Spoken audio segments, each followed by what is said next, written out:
Goblet of Fire is the book where Harry Potter grows up. Everyone knows it. The moment the tone changes. The moment the stakes become real. 2 words, kill the spare. I went back through every chapter this week, not looking for the moment everyone talks about, looking for what happens 3 chapters after it. Because the most important moment in Goblet of Fire is not Cedric's death. It is what Dumbledore does when Harry tells him about it. Harry is sitting in Dumbledore's office, shaking, covered in blood that is partly his own and partly Cedric Diggory's, trying to explain what happened in the graveyard. He tells Dumbledore about the ritual, the bones, the flesh, the blood. He tells Dumbledore that Voldemort used his blood specifically, and Rowling writes one sentence about Dumbledore's reaction.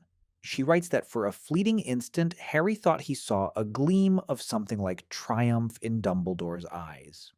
Not relief, not horror, triumph. That word is in the book once. It is never explained in this book. It is not revisited until book 7. And when you understand what it means, the entire ending of the series was decided not in the final battle, not in Deathly Hallows, but in a graveyard in Little Hangleton at the moment Wormtail reached for Harry's arm. We will get to it, but 5 others come first. Cedric Diggory was 17 years old when he died. He was not a warrior. He had not joined any resistance. He was not a threat to Voldemort or to anyone. He was a Hogwarts student who had won a magical tournament by being talented and honest and kind. He had told Harry about the egg in the second task when he did not have to. He had suggested they tie in the first task because he felt that Harry had helped him and it was the right thing to do. He was murdered not because of anything he was, not because of anything he believed, not because he stood in Voldemort's way. He was murdered because he was there.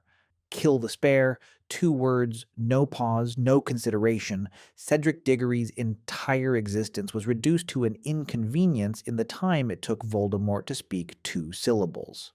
And Wormtail cast the curse without hesitation. Cedric died mid-movement. The book gives him no last line. He was there and then he was not. The most devastating thing about his death is not the manner of it. It is the speed. The complete absence of any weight given to the end of a human life by the people who ended it. Harry asked to take his body back, carry him back to his father. He held a dead boy in his arms and asked a portkey to bring them both home.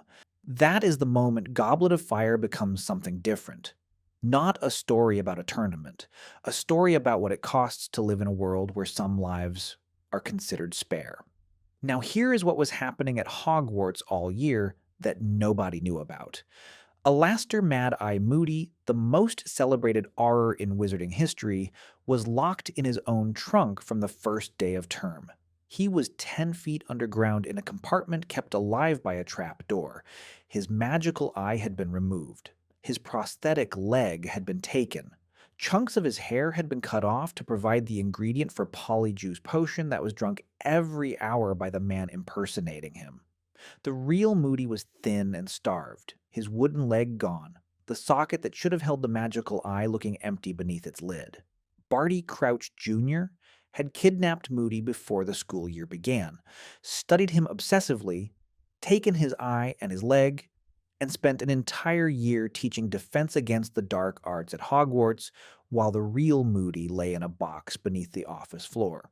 Everything the students experienced that year came from Barty Crouch Junior. The lesson on the unforgivable curses, the demonstration on live spiders, the advice he gave Harry about the tournament, the moment he turned Draco Malfoy into a ferret and bounced him across the entrance hall. That last detail is worth pausing on. The fake Moody said he had heard stories about Lucius Malfoy that would curl Draco's hair. The real Moody would have no reason to know Lucius Malfoy's darkest secrets. But Barty Crouch Jr. would, because he and Lucius had served Voldemort together. For one moment, the disguise slipped, and nobody caught it. For an entire year, One of the most loyal Death Eaters in history taught children to defend themselves against dark magic, while their real teacher starved in a box beneath his feet. Now here is who Barty Crouch Jr. actually was. He is presented in the film as a villain with a twitchy tongue and a menacing grin. The performance is memorable and completely disconnects from the person in the book. In the book, Barty Crouch Jr. is the product of two specific failures. The first failure was his father. Bartemius Crouch Senior was the head of the Department of Magical Law Enforcement. He sent people to Azkaban without trials. He was considered the most effective and ruthless ministry official of his generation, and he presided over the trial of his own son for the torture of Frank and Alice Longbottom. He did not recuse himself. He sentenced his son to life imprisonment in front of a courtroom. His son screamed that he was innocent. Crouch Sr. looked straight ahead. The second failure was the escape. Barty Crouch Sr.'s wife was dying. She wanted to see her son one more time. She and her husband swapped appearances using Polyjuice Potion. The mother stayed. The son left. She died in Azkaban wearing her son's face in her son's cell while her son went home. She died for him, and he never stopped. He spent years under his father's Imperius Curse in his own family home, controlled, contained, silenced, until Voldemort found him, until someone offered him the opposite of what his father had given him, not control, purpose, not silence. Devotion returned. Barty Crouch Jr. became the most loyal Death Eater in the series, not because he was the most evil person in it, because he was the one who had been failed most completely by the people who should have protected him. Only a small fraction of people watching this have subscribed to Potter Files. If you want every video in this series going deeper into what the books actually say, subscribe now. We go deeper into the wizarding world than anyone else. Now here is what Dumbledore understood in the moment Harry thought he saw triumph. In the graveyard in Little Hangleton, Wormtail performed the resurrection ritual. Bone of the father, flesh of the servant, blood of the enemy. Voldemort needed an enemy's blood. He chose Harry's specifically. Not because it was required, because he wanted to break the protection Lily Potter had placed on her son. He wanted to be able to touch Harry without pain. He took Harry's blood to override a magic he did not fully understand. When Voldemort took Harry's blood into his own body, he took Lily's sacrifice with it. The protection that had lived in Harry's blood was now living in Voldemort's veins. And as long as Voldemort lived, that protection tethered Harry to life. Voldemort thought he was destroying the magic that had protected Harry for 13 years. He was actually extending it. He was making himself the unwitting guardian of Harry Potter's life. The killing curse he cast at Harry in the Forbidden Forest in Deathly Hallows did not kill Harry because it could not. It killed the fragment of Voldemort's own soul that had been living in Harry since 1981. Harry died and came back because Voldemort was keeping him alive. Dumbledore explained it in Harry Potter and the Deathly Hallows. Your blood in his veins, Harry. Lily's protection inside both of you. He tethered you to life while he lives. Dumbledore saw all of this in the moment Harry told him Voldemort had used his blood. One sentence. A gleam of something like triumph. 3 chapters after a boy died in a graveyard.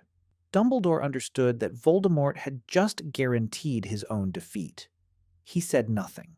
He let Harry grieve. He held onto that knowledge for 3 years before he was ready to explain what it meant. The HBO Harry Potter series premieres Christmas Day 2026. Showrunner Francesca Gardiner, the Emmy Award-winning writer from Succession. Director Mark Mylod, who directed Succession and Game of Thrones. Producer David Heyman, who produced all 8 original Warner Brothers films. Executive producer J.K. Rowling with full creative oversight. The 2005 film directed by Mike Newell gave us a Triwizard Tournament, a graveyard scene, and Ralph Fiennes as Voldemort.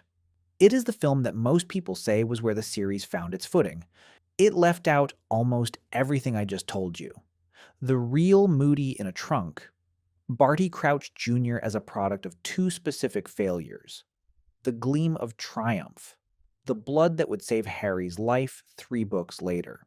Goblet of Fire is not the book where the stakes become real because Cedric dies. The stakes become real because of what Dumbledore sees in that office 3 chapters later. A gleam of triumph. Not grief, not fear, triumph.